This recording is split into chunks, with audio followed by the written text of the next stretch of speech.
સુરેન્દ્રનગર જિલ્લાનું કચ્છનું નાનું રણ જે છે એને ઘોડખડ રાષ્ટ્રીય અભયારણ્ય તરીકે જાહેર કરવામાં આવેલું છે. અને આ ઘોડખડ છે એક પ્રકારનું જે ખચ્ચર જેને કહી શકાય, આ પ્રકારનું પ્રાણી, અને આ પ્રાણી લુપ્ત થાય છે એમ કરી અને જે આખું કચ્છનું નાનું રણ છે એને અભયારણ્ય તરીકે જાહેર કર્યું છે.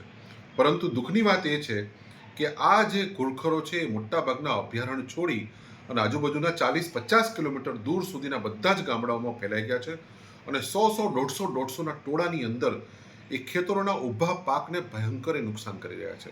એમાંય ખાસ કરીને તમને કહીએ તો અમારા દસાડા તાલુકાના અનેક ગામો, લખતર તાલુકાના ખાસ કરીને અમારા ગામો અને ધાંગધ્રા તાલુકાના, આ 3 તાલુકાના ગામોની અંદર જે આ ઘોડખરો દ્વારા જે રંજાડ કરવામાં આવ્યો છે એ છેલ્લા કેટલાય વર્ષોથી આ વિસ્તારના ખેડૂતો સરકારશ્રીને બે હાથ જોડીને વિનંતી કરી રહ્યા છે કે કોઈ પણ સંજોગોમાં આ ઘોડખરોને તમે અહીંથી લઈ જાઓ અને તમારા અભયારણ્યની અંદર એને પૂરી દો.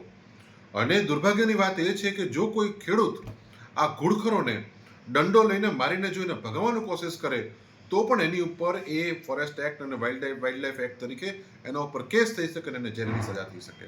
એટલે આ તો એટલી ભયંકર પરિસ્થિતિમાં ખેડૂતો મુકાઈ ગયા છે કે એમને એમનો પાક બચાવો કે આ ઘોડખરોને ખવડાવી દેવું.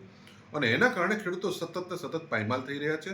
આ તો તમારે જેમ ગીરની અંદર એક સાવજ રાખો ને અહીંયા અમે ગધેડું રાખીએ, આ એના જીવન જેવી પરિસ્થિતિ છે. ભારતીય જનતા પાર્ટીની જે ખેડૂત વિરોધી જે નીતિ છે એમાં ખેડૂતને ક્યારેય પ્રાથમિકતા આપવામાં આવી નથી. ખેડૂતોની તકલીફ શું છે એના ઉપર ક્યારેય ધ્યાન દેવામાં આવ્યું નથી. ત્યારે આજે સુરેન્દ્રનગરની અંદર હજારોની સંખ્યાની અંદર ખેડૂતો એ કલેક્ટર કચેરી આવીને ખેડૂતોએ એમને આવેદનપત્ર આપ્યું. ખેડૂત હિતરક્ષક સમિતિના અમારા આગેવાન એવા વિક્રમભાઈ રબારી, અશોકભાઈ પટેલ ને અમારા પ્રવીણભાઈ પરમારથી માંડીને બધા જ આગેવાનો, એ બધા આગેવાનોએ આજે કલેક્ટર કચેરી આવી અને એ આવેદનપત્ર આપ્યું છે કે મહેરબાની કરીને તમે આ અહીંથી ગધેડાઓને લઈ જાઓ અને અમને બચાવો, કારણ કે આ ખેતીના પાકને હવે પારાવાર નુકસાન થયું છે. જો સરકાર, ભારતીય જનતા પાર્ટીની સરકાર તાત્કાલિક જાગશે નહીં તો આવનાર સમયની અંદર ભાજપના આગેવાનોના ગામડાઓમાં ઘૂસવા દેવામાં પણ નહીં આવે, એ પરિસ્થિતિનું નિર્માણ થશે.